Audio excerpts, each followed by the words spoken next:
Hello every one match ഫ്ലേവേഴ്സിൻ്റെ പുതിയൊരു വീഡിയോയിലേക്ക് എല്ലാവർക്കും സ്വാഗതം. ഇന്ന് നമ്മളൊരു അടിപൊളി വെജ് ആയിട്ടായ ചില്ലി സോയാബീനായിട്ടാണ് വന്നിട്ടുള്ളത്. വളരെ ടേസ്റ്റ് ആയിട്ടുള്ള ആയിട്ടാണ്. അപ്പോൾ ഇതിൽ നിന്ന് ചിക്കനൊക്കെ വെക്കണമെന്ന ഒരു വെറൈറ്റി ആയിട്ട് നമുക്ക് വെജിറ്റബിൾ പിടിക്കാം. പിന്നെ ആരെങ്കിലും എൻ്റെ ചാനൽ സബ്സ്ക്രൈബ് ചെയ്യാതെ കാണുന്നത് നിങ്ങളൊന്ന് സബ്സ്ക്രൈബ് ചെയ്തേക്കണേ, കൂടെ ബെല്ലൈക്കൺ കൂടെ ഒന്ന് ക്ലിക്ക് ചെയ്തേക്കാം കേട്ടോ. അപ്പോൾ നമുക്ക് റെസിപ്പിയിലേക്ക് പോകാം. ആദ്യം തന്നെ ഞാൻ കുറച്ച് സോയാബീൻ എടുത്തിട്ടുണ്ട്. പിന്നെ അതിന് ആവശ്യമായിട്ടുള്ള കുറച്ച് ചൂടുവെള്ളം വയ്ക്കുന്നുണ്ട് കേട്ടോ. അപ്പോൾ വെള്ളം നന്നായിട്ട് തിളച്ചിട്ടിടാം കേട്ടോ. ഞാനൊരു അര പാക്കറ്റ് സോയാബീനാണ് കുക്ക് ചെയ്യാൻ ഇപ്പോൾ എടുത്തിട്ടുള്ളത്. അപ്പോൾ ഓരോരുത്തർക്ക് അതിൻ്റെ അളവനുസരിച്ച് എടുക്കാവുന്നതാണ്. പിന്നെ നല്ല തിളച്ച വെള്ളം നമ്മൾ ഈ സോയാബീൻ മുങ്ങിക്കിടക്കുന്ന വിധത്തിൽ ഇട്ട് കൊടുക്കണം കേട്ടോ. അപ്പം ഞാനത് 5 മിനിറ്റ് അതങ്ങനെ അടച്ചു വെച്ച ശേഷം ഇതുപോലെ നന്നായിട്ട് പിഴിഞ്ഞെടുക്കുന്നുണ്ട്. നന്നായിട്ട് ആ വെള്ളം ഇങ്ങനെ പിഴിഞ്ഞെടുക്കണം കേട്ടോ. അപ്പോൾ അതിന് ശേഷം ഇനി നമുക്ക് ആവശ്യമായിട്ടുള്ള പൊടികൾ ചേർത്ത് കൊടുക്കാം. ആദ്യം തന്നെ കുറച്ച് ഉപ്പ് ചേർക്കുന്നുണ്ട്. പിന്നെ ആവശ്യത്തിനുള്ള മുളക് പൊടി, ആവശ്യത്തിനുള്ള മഞ്ഞൾപ്പൊടി, പിന്നെ coriander powder, garam masala, chicken masala, ഇത്രയാണ് പൊടികൾ ചേർക്കുന്നത്. ഈ സമയത്ത് ജിഞ്ചർ ഗാർലിക് പേസ്റ്റും കൂടെ ചേർത്ത് കൊടുക്കുക കേട്ടോ. എനിക്ക് അതിൻ്റെ വീഡിയോ മിസ്സായി, അതുകൊണ്ടാണ് കേട്ടോ. അപ്പോൾ ജിഞ്ചർ ഗാർലിക് പേസ്റ്റും ചേർത്ത് കൊടുക്കുന്നുണ്ട്. പിന്നെ ഇതിനകത്തേക്ക് ആവശ്യമായിട്ട് നമ്മൾ സാധാരണ ചിക്കൻ ഉണ്ടാക്കില്ല, അതേപോലെ തന്നെ ചില്ലി ചിക്കൻ ഉണ്ടാക്കുന്ന പോലെ തന്നെ ആവശ്യത്തിനുള്ള മൈദയും ആവശ്യത്തിനുള്ള കുറച്ച് കോൺഫ്ലവർ പൊടിയും കൂടി ചേർത്ത് കൊടുക്കുന്നുണ്ട്. ഇനി ഇത് നന്നായിട്ട് തന്നെ മിക്സ് ചെയ്ത് കൊടുക്കാം.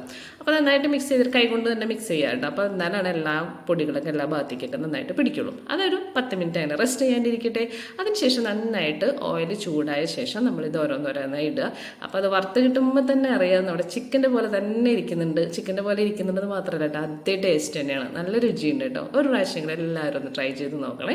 അപ്പോൾ അതങ്ങനെ വെളിച്ചെണ്ണയിൽ നിന്ന് കോരിയെടുത്തു.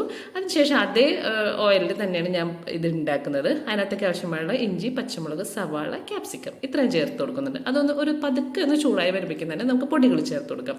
സാധാരണ പോലെ തന്നെ മല്ലിപ്പൊടി, മഞ്ഞൾപ്പൊടി, ഗരം മസാല, ചിക്കൻ മസാല ഇതെല്ലാം ചേർത്ത് കൊടുക്കുന്നുണ്ട്. പിന്നെ ആവശ്യത്തിന് കുറച്ച് സോയാ സോസ് കൊടുക്കുന്നുണ്ട്, ടൊമാറ്റോ സോസ് കൊടുക്കുന്നുണ്ട്, കുറച്ച് ഷുഗർ ചേർക്കുന്നുണ്ട്, പിന്നെ കുറച്ച് വിനെഗറും കൂടെ ചേർക്കുന്നുണ്ട്. ഇതെല്ലാം കൂടെ ചേർത്ത ശേഷം നല്ല ലോ ഫ്ലെയിമിൽ വേണം കേട്ടോ ഇതെല്ലാം ചേർക്കാനായിട്ട്. പിന്നെ സാധാരണ പോലെ തന്നെ നമ്മുടെ ചില്ലി ചിക്കൻ ഉണ്ടാക്കുന്ന പോലെ തന്നെ സവാളയും ക്യാപ്സിക്കും ഒന്നും അങ്ങനെ ഒരുപാട് വേവ് ഒന്നും വേണ്ട. അപ്പോൾ പതുക്കെ തന്നെ. അതിനുശേഷം നമ്മൾ ജിഞ്ചർ ഗാർലിക് പേസ്റ്റ് ഒന്ന് നന്നായിട്ട് പേസ്റ്റ് രൂപത്തിൽ തന്നെ അരച്ചെടുത്തിട്ടുണ്ട്. അതും കൂടെ ചേർത്ത് നന്നായിട്ടൊന്ന് മിക്സ് ചെയ്യുക. അപ്പോൾ അതൊക്കെ ചൂടായി വരുമ്പോഴേക്കും നമ്മുടെ സോയയും കൂടെ ചേർത്ത് നന്നായിട്ട് മിക്സ് ചെയ്തെടുക്കാം. നന്നായിട്ട് എല്ലാ ഭാഗത്തേക്കും ആ മിക്സിംഗ് ഒക്കെ പിടിക്കണം കേട്ടോ. അങ്ങനെ നമ്മുടെ ചിക്കൻ 65 ഉണ്ടാക്കണ പോലെ തന്നെ സോയ 65 ഉണ്ടാക്കുക കേട്ടോ. നമ്മുടെ സോയ 65 റെഡിയായി. ഇത് ടേസ്റ്റിൽ തന്നെ നല്ല രുചിയാണ് കഴിക്കാനായിട്ട്. ഇങ്ങനെ വേണമെങ്കിൽ ഇങ്ങനെ സെർവ് ചെയ്യാം. അപ്പം ഞാൻ ഫ്രൈഡ് റൈസിനായിട്ടാണ് ഉണ്ടാക്കുന്നത്. അപ്പോൾ സെമി ഗ്രേവിയാണ് നല്ലത്. അപ്പോൾ അതുകൊണ്ട് ഞാൻ നമ്മുടെ മാരിനേറ്റ് ചെയ്യാൻ വെച്ച പാത്രത്തിൽ കുറച്ച് കോൺഫ്ലവറോട് ചേർത്തിട്ട് മിക്സ് ചെയ്ത് കൊടുക്കുന്നുണ്ട്. അപ്പോൾ നമ്മളുടെ ഫ്രൈഡ് റൈസിനൊപ്പം സെർവ് ചെയ്യാനായിട്ട് സെമി ഗ്രേവി ആയിട്ടുള്ള നമ്മുടെ ചില്ലി സോയ റെഡി ആയിട്ടുണ്ട്, നമ്മുടെ ഫ്രൈഡ് റൈസ് റെഡി ആയിട്ടുണ്ട്.